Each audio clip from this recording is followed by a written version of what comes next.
In the MGTOW community, we have always talked about women spending most of the net taxpayers' money. And by net taxpayers' money, I mean men. The video I'm about to present to you proves this. Also, I'm aware that this is Korea, but it also applies in the West. In Korea, of the 7.8 million women in their 30s and 40s, 17.176% or 1.38 million are single. Now, in the 21st century, marriage is no longer a necessity, but rather an option, and many women choose to remain single. Yet, there is not enough social security for them, creating a blind spot of the structural system.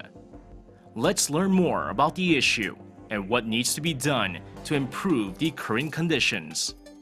So this guy said a lot of things, improve a lot of things that we talk about in the MGTOW community. One is marriage has always been a necessity for women as means to extract resources from men. Women marry guys for their money and status. That's the bottom line. And now the only reason they are choosing to remain single is because they get government handouts, and basically the government has taken the place of the husband, showering them with welfare. Also, the government is more concerned about the women having welfare and social security as they heavily depend on government handouts. Without them, they will die. And since this is affecting the women, we have to find a solution to this issue immediately. This I command! Chung Eun-mi is a 41-year-old florist who dreamed of becoming a good wife and wise mother as a child. Like the majority of people, she thought she had to get married and form a family when she was younger. And she didn't. I wonder why.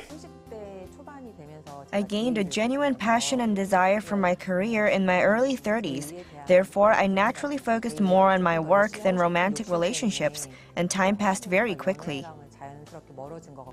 According to the National Statistical Office, 1,384,047 women in their 30s and 40s were single as of 2015, and that figure is more than twice that of 10 years ago. The drastic jump largely resulted from women's increased labor force participation. Also, Korea remains a patriarchal society.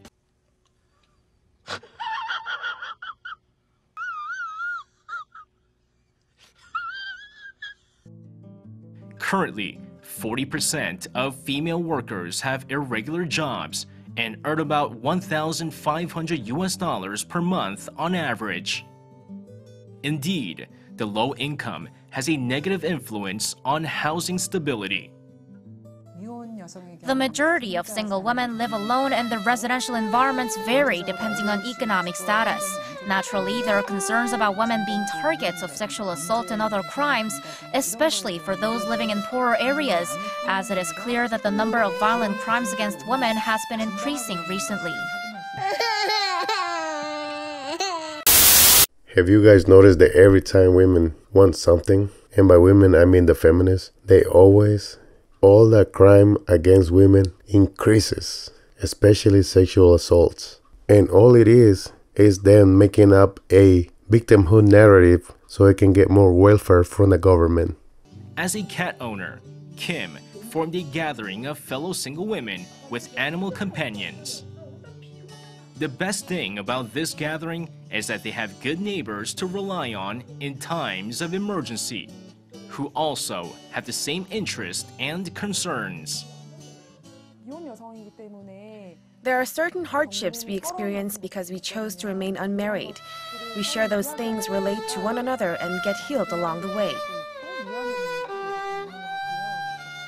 Outside the welfare system, single women have to find their own means to secure their futures, and they're calling on a change in the family-centered social policies.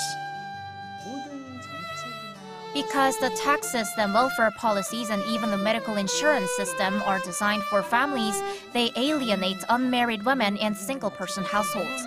Therefore, our society needs to find ways to embrace and support them rather than merely trying to treat the symptoms. Okay, ladies, you drank the feminist Kool-Aid and now are having issues surviving into your old age and are now crying to your husband, the government, to bail you out. while choosing not to produce more taxpayers to support your old ass. Anyways, guys, if you want to watch the whole video, the link is in the description. See ya! See ya!